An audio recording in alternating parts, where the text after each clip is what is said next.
मेरी ड्यूटी लगा देते हैं। तो आपने बताना कि ऐसा कौन करता है आप दोनों में से, सोते हुए ज्यादा जोर से खराटे कौन लेता है? कोई भी नहीं। कोई भी नहीं?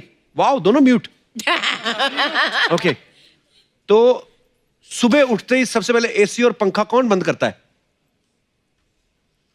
मैं। नहीं, एक्चुअली जो बाद में उठे वो बंद करता है। अच्छा, जो बाद में उठे वो बंद करता है। पहले जो उठता है वो तो उठ के चला जाता है ना कमरे से बाहर। हाँ, तो जो दूसरा सोया होता है वो बंद करेगा ना जब वो उठेगा। हमारे उल्टा है, हमारे जो पहले उठ जाता है वो बंद करता है, बिल बढ़ाता है। तैयार होने में ज्यादा समय कौन लगाता है? Don't look at me. What? देखो, औरतों को तैयार होने में मतलब काफी सारी चीजें हैं। हमको जी। साड़ी पहननी पड़ती है, वो उसको मतलब 15-20 मिनट लग जाते हैं। मेकअप करने के लिए टाइम लगता है, बाल के लिए टाइम लगता है, इतनी सारी चीजें होती है। जी। लेकिन आदमियों को क्या है, मतलब आपने तो मतलब जीन्स टी शर्ट पहनी और निकले।